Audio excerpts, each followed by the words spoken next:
This is Josephine Electric from Fam Electric Ghost, and this interview is with Rick Life. And we had a little bit of a hiccup where I was supposed to be doing the entire interview as Josephine Electric, but we had a mixing issue, so this is the only part that you'll hear Miss Josephine Electric on this episode. Next time we'll try to get her on for the whole point part. So Phantom will be thinking he's me when he's not. So sorry about that. But this is the interview again with Rick Life. We're talking about her new record, and it starts right now. Mm-hmm. So this is Josephine Electric, the lead singer of Fam Electric Ghost, and this is only my second time interviewing an artist I talked to in Sydney, UK, like maybe 6 months ago. But now we have Rick Life here, and I think the Phantom talked to you before, but now I'm talking to you. Josephine's talking to you. So you've got a brand new song out on Bentley Records, right? Yes. Just right, yeah. It just came out, it's called Peach Juice. Yes. Yeah, and just a little bit of like a background on it. You worked with a Japanese rapper, Yes. Yona. Yeah. And it's like a Japanese R&B hip hop song. Yes. And it's kind of talking about a sexual relationship from both a man and a woman's perspective, and insisting on the fairness of sex. And it's got like a K-pop, kind of hip hop, and Japanese R&B all kind of combined, right? Yes. Yeah, it's a really I dig the track a lot, and we actually are gonna if you don't mind, can we play it? Yes, sure. Yeah. So Thank you. And then I'll put you on mute and we'll come back, okay? Okay. Mm-hmm. Yeah, sure. So we're gonna play the song right now. So this is Josie again. We're gonna jump in again, but this song is really cool. It's got elements of like what the Phantom said: hip hop, K-pop, J-pop, and Rick Life is doing the lead top line, and then the other line is done by Yona. He's doing primarily the Japanese hip hop R&B. So without further ado, we're gonna play the entire track for the song Peach Juice. Rick Life and Yona.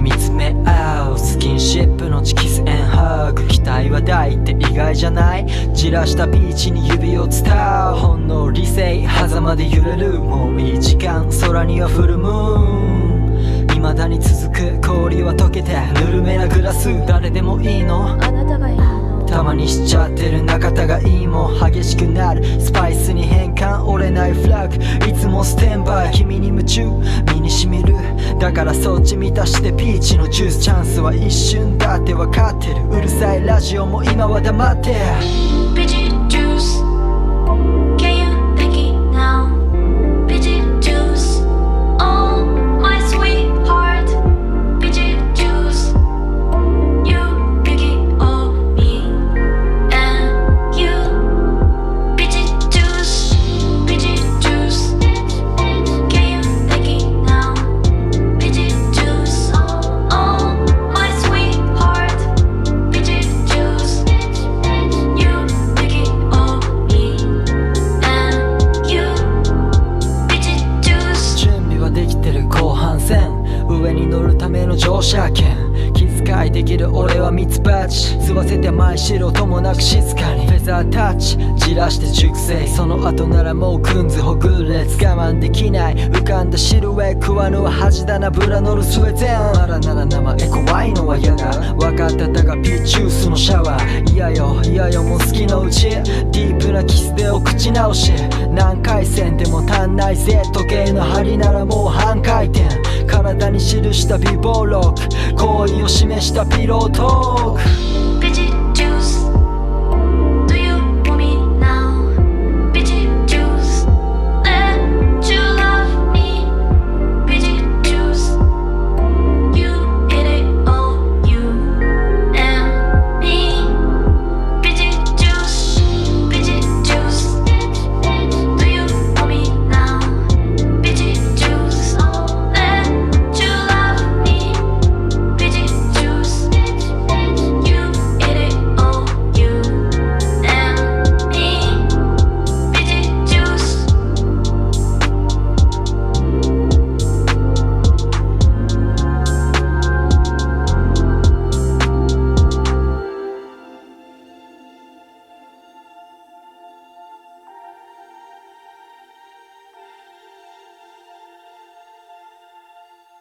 We love those atmospheric pads. So that is Peach Juice from Rick Life and Yona.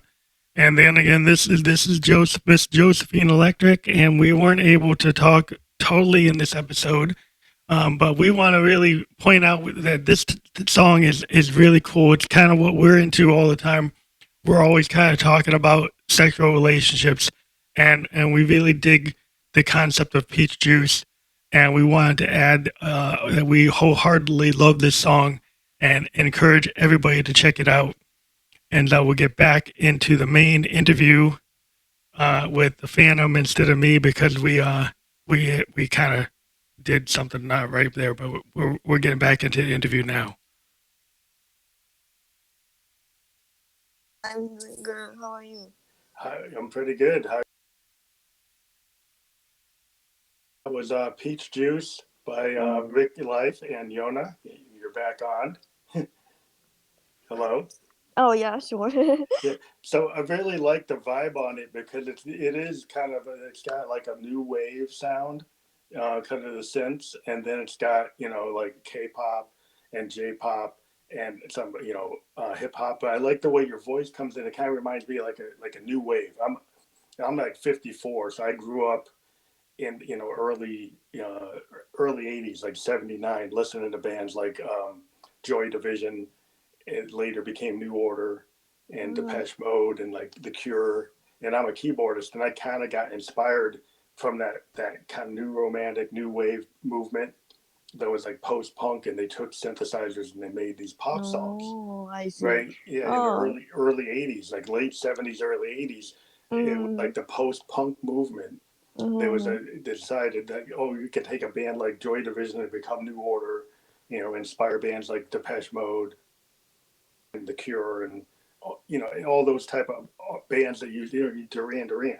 They all kind of had this kind of romantic sense to the music, but they mm-hmm. used Yeah. synthesizers and they built these pop songs kind of off of synthesizers, and then you would have guitars, and it was just like it would mix different things because sometimes you'd have African rhythms and sometimes you'd have heavy guitar. It would Mm-hmm. kind of go in different directions, but I really like your sound because it's kind of got those, like the synthesizers remind me of kind of that kind of 90s synthesizer sound, Oh yeah. like atmospheric sound that people would use, like D50s or Yamaha DX7s, Mm-hmm. those type of sounds. They have those atmospheric sounds, or even Mm. like JD 800s from Roland would have these like very atmospheric 90s sounds. Yeah, yeah. Actually, yeah, I try to make it the sounds.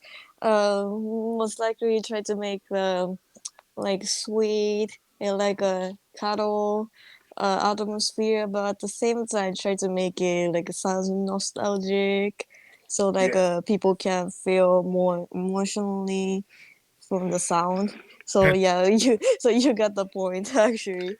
yeah, Josephine Yeah. yeah. I'm Yeah. a feels it Yeah. big too. fan of synthesizers. I'm a hardware synthesizer guy. Like I actually have Moogs. I physically have Moogs and Rolands, Mm, and I just ordered like a JD 800, like an emulator from Roland, like a boutique one. But it's like I'm mm-hmm, really into getting the actual synth that made, like getting a Jupiter or getting a mm-hmm, Juno 106 or finding a Prophet 5. Uh, just because there's certain things about those synths. mm-hmm, It's kind of like guitars. If you're a guitar player, you take a guitar and you get different types of guitars to give you the mood. And the same thing with synthesizers. There's certain synthesizers that can kind of bring you into a mood. Like if you listen to Duran Duran Rio, it's all Jupiter 8. mm, It's like a yes. Jupiter 8 synth, and as soon as you hear it, you're like, oh, that's a Jupiter. Or if you hear like Van Halen jump, it's like an Oberheim. Um, there's certain synthesizers that are kind of iconic with a particular song. Mm-hmm, Um, and I just love, I like synth pop. I'm kind of born into synth pop, and mm-hmm, I like how you integrated the K-pop and the J-pop and the R&B mm-hmm, and the hip hop. It's all kind of all there, and it's got the foreign language, and it's really because because of K-pop, a lot of people are listening to bands from Asia, Mm, But yeah. like you said, they're really probably not listening to. They listen to more like bands like Asian Kung Fu Generation because they were tied to anime. That Mm, yeah. a lot of Americans like where they were into Bleach or they're into Naruto, and they would listen to the bands that had the soundtracks for those animes. Yeah. Um, but it's like you got to break through with maybe that kind of K-pop reference, to say, hey, there's a J-pop too, and Yes. Yes. get people to understand. It's like a different flavor though. I like what you're doing because you kind of got this new wave feel, a little bit Yeah. more than what I've heard in K-pop is like more modern. Yeah. You you got some like modern hip hop elements, but I like the 80s and 90s sounds coming out of your music. Oh yeah, thank you so much. Yeah, I realize like these days the music trend like kind of go back to 80s and the 90s sound. Like for example, like did you know the Bruno Mars just Mm. released like Yeah, his retro. new. Yeah, it's a Yeah, retro album. I listened to the whole album, but it's totally remind me of like it's not sounds new, but like a kind of bring back to like a 90s, 80s flavors. Yeah, there's a lot And of then that. I mean, yeah, I mm-hmm. think there's a lot of bands. I mean, we have bands like soul bands that actually try to sound like 1974. Yeah, yeah, There are bands that'll try to like channel Curtis Mayfield, yeah, yeah, or they'll try to sound like Sly and the Family Stone or something. Like mm-hmm. like if you go into San Francisco, there are bands that actually sound like the Grateful Dead. Ah, yeah, yeah. Grateful Dead is Yeah, really yeah. big, So I mean, it's like biggest band. Yeah. I think it's kind of like we're in an age where like anybody can kind of pick any particular period. I Mhm. mean, there's a band that kind of sounds like the Carpenters, a band called Tennis, and Mhm. they kind of channel Karen Carpenter. The lead singer has a vibe. It sounds kind of like Karen Carpenter, and they make this like '70s type of pop music. And it's 21st century. Mhm. So why would you want to do that? But there's a fan base kind of for like every type of music. Mhm. And so Yeah. if you're True. if you're into something, you can kind of bring it back. So I think it's cool to kind Mhm. of just like figure out like one song might sound like the 90s, another Mhm. song might sound like the 60s. Mm, You just yeah. kind of depends on what you're into. Mhm. Yeah, but and also like originally I was influenced the music from like around I can say like a post 80s and around 90s R&B and hip hop. So somehow the sound is reflect to the my new piece Peach Juice somehow. Oh wow, Mm-hmm. yeah. I mean that's interesting because uh yeah, this very much of a 90s feel to what you've done, and Mm-hmm. it's really I really like it because it has a very cool sound to it, Oh, thank and you. yeah, I just think it's a really nice feel to have be able to listen to somebody that can actually channel that and do something new because it's like your take on that sound, Mm-hmm. but it's yours. Yeah, because it's like if somebody can play the blues, right? Like Stevie Ray Vaughan can play the blues, Mm-hmm. but it's his interpretation, and so that Yeah. it's like your flavor of how you do that, and I think it's Mm-hmm. really cool to be able to do that. Yeah, yeah, yeah. I So, believe so, yeah. are you working on like a bigger project, or are you doing just releasing singles? I'm currently doing kind of bigger project with the artist. Maybe if you check my music, you know the I released the Kiss Me Baby Hmm. with Tatezuka 2000, Okay. and then I'm working with him again for two biggest project. And then the one project is coming out next month before Christmas, and then another one I'm still working on, but I'm gonna make a beat, and he's gonna sing on my beat, and he invited one of the American rapper in Chicago.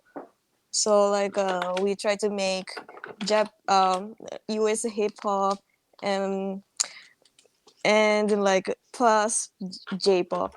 It tried to combine with the US hip hop and then J-pop. Oh, that's nice. Yeah. I feel like I just keep like combine with like so many different genre, but it's really fun actually. I feel like I try to make a new genre, try to make a revolution for that music genre. Yeah, I think it's really like I said, it's wide open. Like what I do with my music, I call it expansive sound. Mhm. And the reason I do that is because then sometimes I'll play funk, I'll Mhm. do like really heavy punk, Mhm. I'll do rock, and I'll get into like lately I've been getting into kind of trap, Mhm. because I got like at a high force. Mhm. So I started using the kind of MPC type of like clip based programming because typically I Mhm. don't usually record in a clip way. I Mhm. usually record like from like analog synths right to direct to tape. I But see. now I Mhm. got this Akai Force and it has this MP uh, like a MPC type of workflow, like an Ableton clip based workflow. And I Mm. never really worked like that, but now Mhm. because I can launch clips and I can do an arranger mode, and so Mhm. now I can actually take elements of like EDM and DJ type of stuff and put it into my music. Oh, that's Um, cool. Mhm. yeah, and it's kind of cool because then you can also bring in MIDI instruments. Like you could bring a Moog into it, and then Mhm. still have your analog instrument coming in, but then have this kind of really tight composition coming from the clips. Oh, I So see. it I gives see. it like a way to Mhm. kind of hybrid it. Hybrid. That's really cool. The like you make another new sound by hybrid. Yeah, I just think it's Mhm. cool today because you can kind of people will say, "Well, I don't like the DAW," and for a Mhm. lot of years I said, "Well, I really don't like it," but now I kind of compromise, but I didn't really fully compromise because the Force is kind of like it's a hardware machine that Mhm. you're not in a DAW, but it acts like a DAW.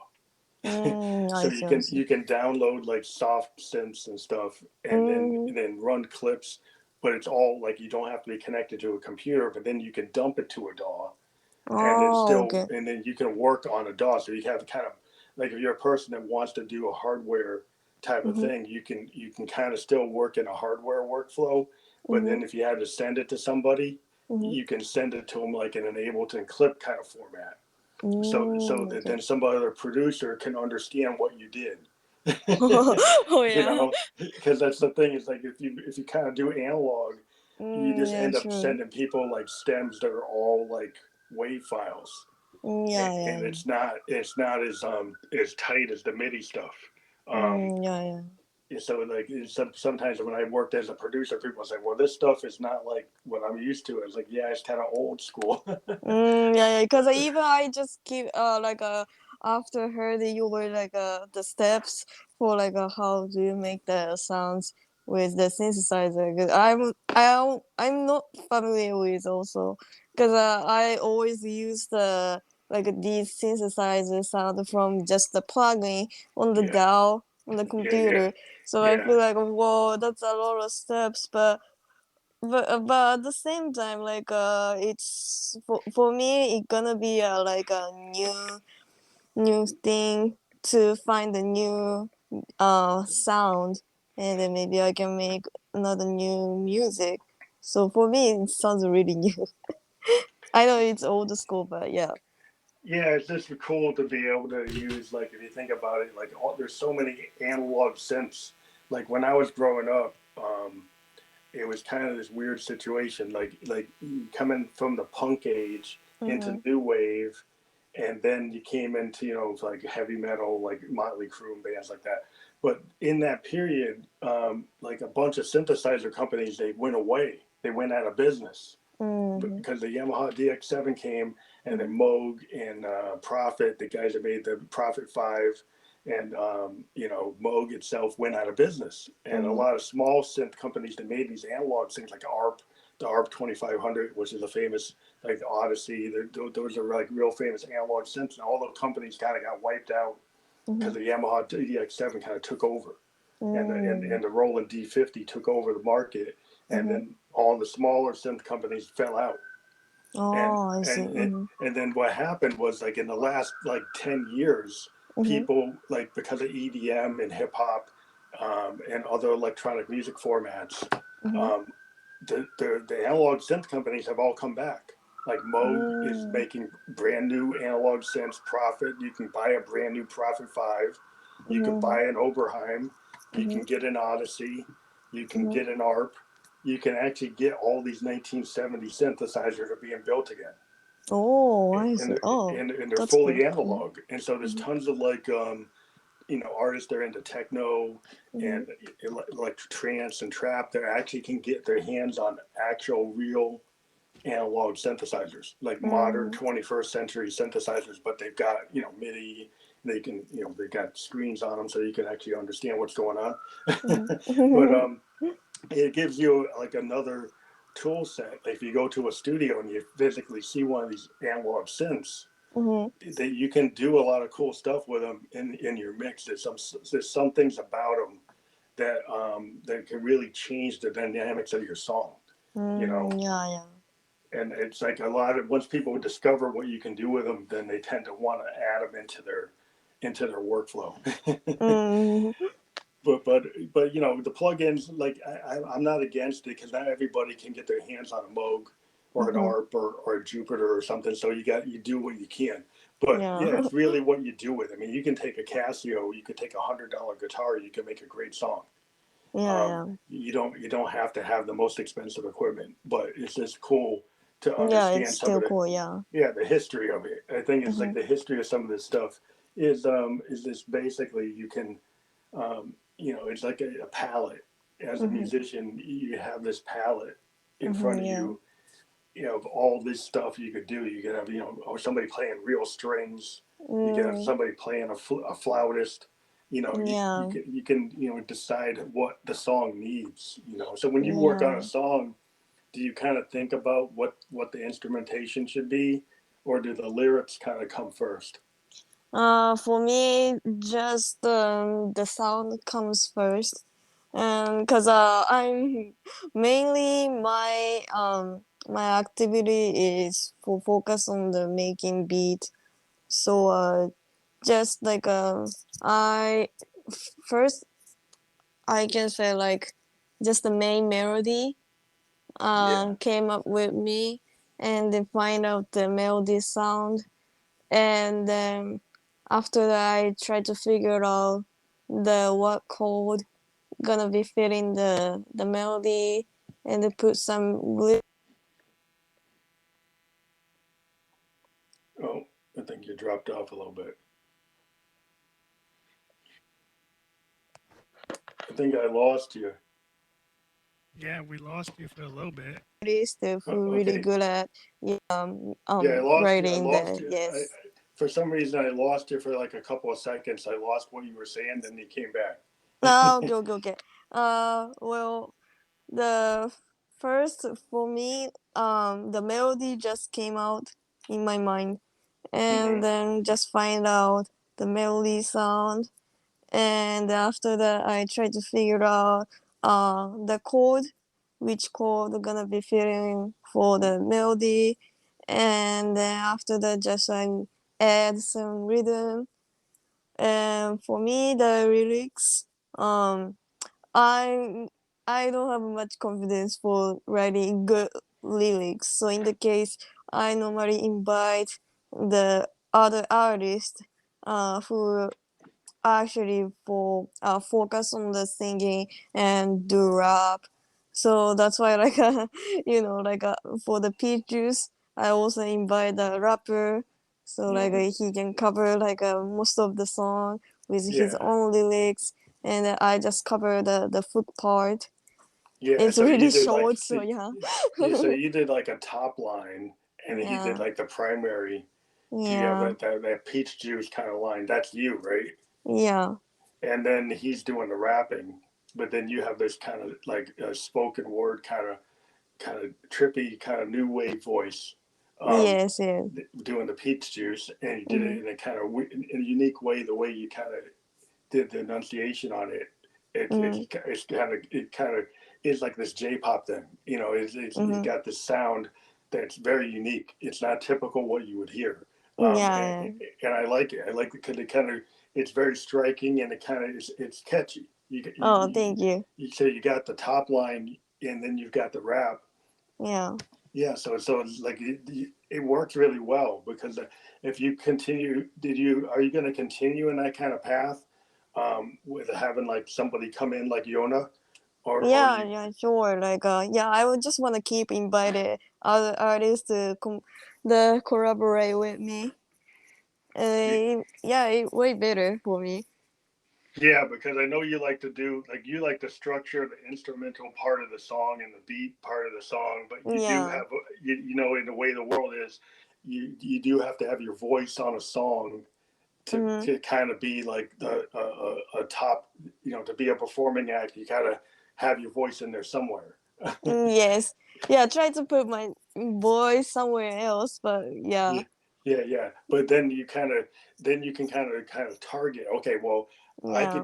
I can do the top line like in peach juice, and then I can have Mm-hmm. somebody else do like you know the rap or R&B singing. You can have somebody like sing some R&B lines, and Yeah, then yeah. maybe you could continue to do kind of peach juice, like have your voice coming in that kind of way, Mm-hmm. or even kind of put it through a vocoder or pitch it, you know, down to kind of experiment or something.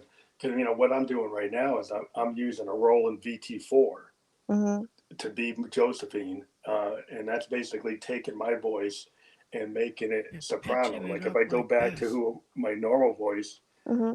this is me, Yeah, Mm-hmm. Yeah, yeah, and this is Josephine. Josephine pitching yeah. it Yeah. up. So Yeah, Josephine and Josephine, I can actually make her a little bit more yeah. high. You make This is me a little Josephine. bit, I made her a little bit pitched a up. little more pitched up, Mm-hmm. So huh? I can actually take her up a little bit, but Like, I hun, tend to don't bring you her like down that? a little more because it Don't you sounds more like that? natural.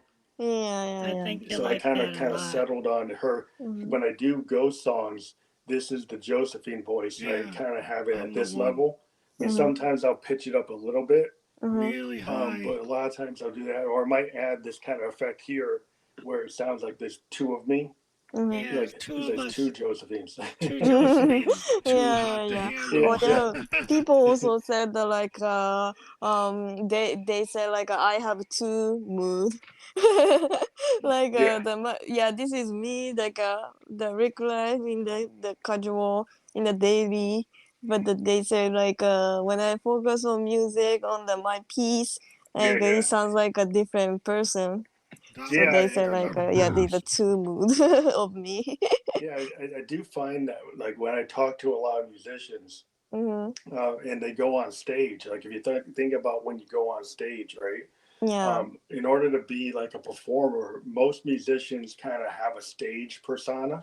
Mhm. Like in my stage persona, you Yeah. know, you can see, you know, I got my normal like phantom voice, which we Mhm. just show, you know, like my male voice.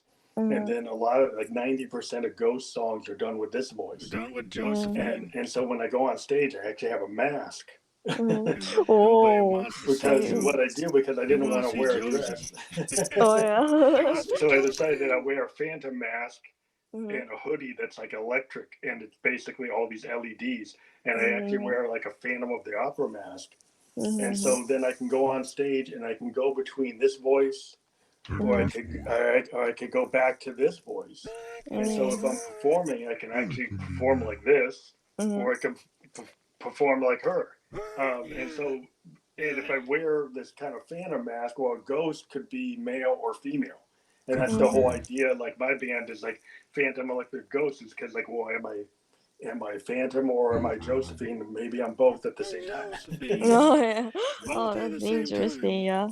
That's what I found. Is just because I Mhm. found it was easier for me to pretend to be somebody else when Mm. I wanted to go on stage. I didn't really Mhm. want to just be me. Mhm. So I wanted to kind of bring this thing, and I found a lot of artists they kind of feel that way. There's like this other person that comes out when they perform. So I mean, Yeah. do you feel like that you Yes, yeah yes, yeah, it's totally agree. Cause when if you check my Instagram, you know that. But recently I just had a photo shoot, yeah and then but at the time I feel like during the photo shoot, I turned to like a different person, like in a daily just the in the daily life, just I'm just normal yeah person and a little bit shy, but during the photo shoot I feel like I was full of confidence with yeah yeah anything, yeah, I doing have anything. yeah Yeah. I have noticed on your stage persona on your Instagram that Mm. you have this very it's very beautiful. You have this Oh, like thank you. and it's like it's got this and I think when we first talked you weren't projecting that image, you were Mm, projecting like more like the artist kind of producer image, and now mm, you're projecting this like a stage persona mm, that because the kind of the way the industry is, you kind of got to have a stage presence. Like I can't come out with just blue jeans, you know, yeah, looking like whatever. Like I'm a producer, I can look like I'm a producer, yeah, but yeah, maybe I should look like a performer. yeah, yeah, yeah, yeah. You know what I mean? So Yes, I totally agree. yeah, because if you're in your producer mode, it's like, well, I'm in my sweatpants, Mhm. and Yeah, I yeah, didn't shave, and like I look like I've been up all night. yeah. Yeah, But if yeah. I'm gonna actually go Same. on stage, I probably should look different. Yeah, yeah, same here. Yeah, that's why like I post the photography, the which try to looks like fancy, Yeah, yeah, gorgeous. Yeah. yeah. I think it's a really good look. You got a good look. It's a Oh, really thank good you. image. It's kind of what is necessary as an artist that you have to project. And a lot of times, we go get artists. If you think Mm-hmm. about like the grunge artists, they kind of said, well, we're gonna do punk. And so Kurt Cobain, he came out there with their blue jeans. He's like, yeah, I'm gonna come out like I've been up all night. Yeah. But Mm, then that became like a costume, yeah, because it's yeah. like, are you really looking like that all the time, or are you now trying to look like that, and that Mm, is your costume? You know what I mean? yes, yes. Because sometimes something is, well, that's authentic, and then suddenly, well, if you're doing all the time, it doesn't seem it. Maybe that's the costume. Yeah, yeah, yeah. You know what I mean? So Yes, I know. it's kind of different. Um, Yeah, totally. but yeah, it's interesting. I really like what you're doing. So, do you have like more songs? Like I think we talked about it, but how are you putting out like songs into 2022, like every month, or you have like a plan for like what's going on into 2022? Well, for the 2022, I still don't have like a clear plan, but so far what I'm trying to do is at least uh like every month I try to I'll release at least one song or at least one beat for my beat starts the market page, so the listeners uh just can keep catch me with up, because otherwise if I stop it, like I'm just afraid of like if I make like a blank like a 1 month or 2 months to release for the next song, there might be like a like a stay away a little bit. I realize that this industry just keeps moving too fast, so I try to catch it with the trendy. So that's why I try to post and release my music as much as possible for every month. Yeah, I agree with that. I mean, if anybody checks out the Ghost, Yeah, yeah. we put stuff out like all the time. We we Yeah, I never stop. realized that. Yes. Yeah, well, we found, there's some people that have told us, oh, don't do that. Mm-hmm. But we found that, like, if you, in the old world in music, you could spend 2 years working on a project. Yeah, yeah. But because this is like the internet, Yeah, because and of the yeah. yeah, because you got people on Instagram and Facebook and SoundCloud and Mm-hmm. Spotify and all these sites, like, if you don't show up, if you disappear for 2 years, Mm-hmm. it doesn't mean that your fans are still going to be there. If you had like a fan Yeah. base and you disappear, you might not be able to bring them back. Yeah. So it's kind of like you do have to keep people engaged Yeah. more than what you used to, because it used to be okay, your fans will suddenly come back because you're at the record store. But now, Yes. the record stores that are open 24/7 Mm-hmm. on the net. It used to be like, well, Yeah. the record store, you go on Tuesday and you get the song. Mm-hmm. Oh, yeah, yeah, really? yeah. You'd walk down to well, in the U.S., Tuesday was the release day. Oh, Back, Tuesday. yeah, Okay. back in the '80s and stuff. You go to Mm-hmm. the record store like on Tuesday, Mm-hmm. and you pick up your cassette or your CD or your vinyl, I and see. you'd read like Rolling Stone, and you say, hey, what got 4 stars? What got 5 stars? At least Mm. I did, Oh, because yeah. I was like a DJ. I worked in like a college radio. Mm. And so I would go read Rolling Stone, and I go to record stores, and I try to find like the things that were like the top Mm. 10 records that Rolling Stone said were the best thing for that week. Mm. And then Oh, I I'd see. use Mm-hmm. like the budget to go get them, to this like an indie record, college radio, and then play like Mm-hmm. the indie stuff, like the REM, Mm. play REM, play like a lot of lo-fi stuff, a lot of like REM used to be like like one of the college bands. They were like the college radio darling. Mm. Before they got big, they were on a small label called IRS before they went to Warner Brothers, and Mm. they were on a very small label, and it Mm. was college radio stations like mine that actually kind of boosted them, Mm. because we would go and listen to like these underground bands, like Mm. REM had been like an underground band, and we like, oh, we like that, Mm. and and we push it, and that's kind of what I like to do today, is Mm. we look out there on Instagram Mm. and see who are the new bands, Mm. and Yeah. kind of push them on the podcast, because I Mm. think people should listen to like, not just what's in the top 10, Mm. but also like what's going on in underground and Mm. emerging artists. Mm. Like you're in the emerging kind of category, and we like to give people focus on that. Mm. It's just what we like to do. Mm. Yeah, yeah, So we're yeah. happy that we had you on the program again. And Pete's Yeah, yeah, same. Yeah, I'm really happy that I finally released it. well, how long did it take you to put this song together? I mean, did you find it was easy to do, or did it take a while? Well, I can say somehow it takes time to figure out the um for the best hook part for my Mm-hmm. like singing part.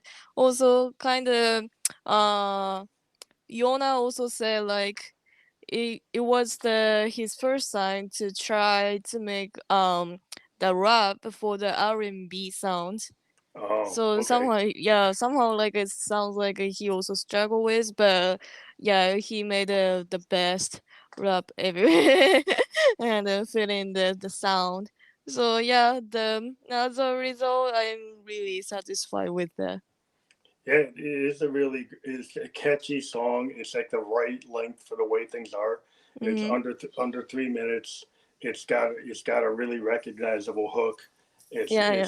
It's got that, like I said, it's got the K-pop, J-pop, Mm-hmm. American kind of R&B influence, and it's got some of that synth wave, new wave kind of atmospheric synth from the '90s. Like, if anybody that listened to '90s synthesizers, would get into like D50s and Mm-hmm. JD 800s and stuff like that. It just has that sound, Mm-hmm. and that's always been something I really dig. Being the synth player, I always pick up when people have nice pads and nice chord changes. I'm always like, oh, that's cool. So yeah, I really dig the song. I think everybody should go check it out. We're going to include the link. Oh, We thank you. Mm-hmm. and we do have to put the episode together. Sometimes for some reason, sometimes the Spotify doesn't come in, and then we have to kind of go back and tape it. Mm-hmm. But we'll be putting this out within the next hour and a half, and we'll let you know when it's up, because this is not like live. Like our video podcasts are live, but the audio ones we have to actually construct. and edit and stuff. So this will get put out onto Spotify and 10 other platforms, including Apple and Radio Public. And eventually, we actually have a way to get it onto YouTube as kind of like a lyric video. Mm-hmm. So we can actually put this onto YouTube. I mean, there's no video other than maybe a picture. It might have your picture, one of the pictures you sent me, Yeah, sure. as like the main thing. So you would have your picture, and then you could hear it, but it Mm-hmm. would be on YouTube. So we're gonna try to do that too. Thank you. Yep. So thank you again for being on the show. We really like having you here. And when you have something else you want to push, let us know, and we'll definitely put you on the show again. Oh, thank you so much. Yeah, I really enjoy it. Thank you very much, everybody. Mm-hmm. Check out Rick Life. We've got the links. Check her out on Spotify. Everywhere you're on most of the platforms. If you're on Apple, you're on Spotify, or I bet you're on Tidal and all the other ones that are out there, including YouTube Music. I would think you're on YouTube Music, right, too? So we really thank her a lot for being on the show. This is Josephine again. Well, maybe not Josephine. Josephine's mic messed up again. So we just want to thank everybody for being on the show. Yeah, there we are. So we apologize for not being fully on the show because of other issues, but we really enjoyed being on the show for the brief time we were. Please check out Rick Life on all the platforms, and we did wanted to plug our current sponsors. So if you want to check out charity-focused online lottery, visit doublejack.online, and check out the link that's included on this episode with found.ee/doublejack_online. You can get in there and you can try what is called, charity-focused gaming, which gives money to charity, but then you also have the opportunity to play Powerball, Keno, and other types of things on an online lottery that is out there that's philanthropic. So check it out. Again, that's doublejack.online. If you use our link, found.e/doublejack_online, then it helps us out. And then also, there's another sponsor, Newsly, at www.newsly.me, and use promo code GHOST2021. You can receive 1 free month premium subscription. So check that out. And again, go out and check out Peach Juice on all platforms: iTunes, Apple Music, Tidal, Amazon, YouTube Music, and of course Spotify. And Rick Life and Yona did an awesome job on that track. You should give it all the love. Playlist it, download it, do whatever you can. Go on Amazon and buy it. Go on YouTube Music and download it, favorite it, playlist it, do everything you can. We love you, Rick Life. Check it out. This podcast was presented by Josephine Electric and Phantom Electric Ghost. Thank you very much for listening to our podcast.